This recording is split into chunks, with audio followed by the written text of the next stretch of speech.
বিয়ের আগে মা বৌদিকে দেখতাম সব কাজ কীভাবে সুন্দর করে গুছিয়ে করত। মা যদি তরকারি কেটে দিত তাহলে বৌদি রান্না করত, বৌদি তরকারি কেটে দিলে মা রান্না করত। মিলেমিশেই দুজনে সংসার অনেক সুন্দর করে চালাতেন। কিন্তু আমি ছিলাম আমাদের পরিবারের সবথেকে ছোট। আমার 3 ভাই 1 বোন, আমি সবার ছোট। সেহেতু কোনো কাজের আশেপাশে আমি থাকতাম না। কাজ দেখলেই সেখান থেকে 10 মাইল দূরে আমি। আমার বাইস্তা ছোট ছিল তখন একটাই অজুহাত থাকতো।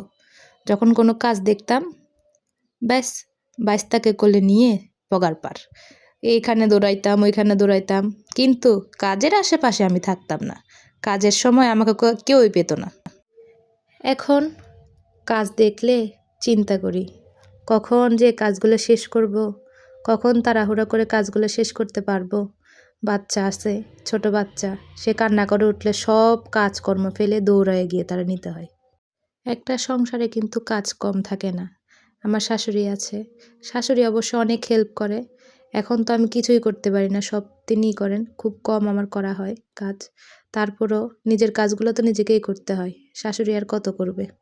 যাই হোক, আস্তে আস্তে এরকম করতে করতে সময় কখন চলে যায়, সময় কিন্তু কারোর জন্য থেমে থাকে না।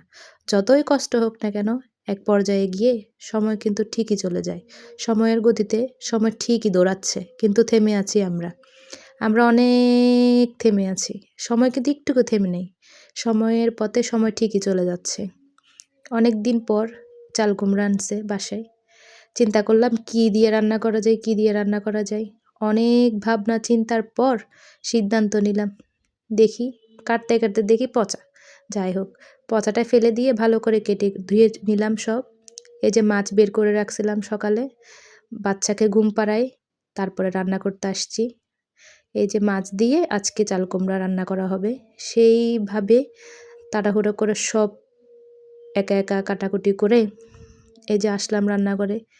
মাঝে মাঝে যেহেতু এখন একটু একটু ভিডিও করি, নিজেকে সময় দেই, ফেসবুকে অনেকটাই সময় দেই একাকিত্ব দূর করার জন্য। আমার মতো আছেন অনেকেই ফেসবুক থেকে টাকা ইনকাম করবে এই আশা নিয়ে কিন্তু সবাই ফেসবুকে আসে না। অনেকে কিন্তু একাকিত্ব দূর করার জন্য ফেসবুকে আসে, কারণ এই ফেসবুকে ঢুকলে মন মানসিকতা অনেক ভালো থাকে, সাংসারিক কোনো ঝামেলা মাথার মধ্যে থাকে না। তাই কিন্তু এই ফেসবুকে আসা।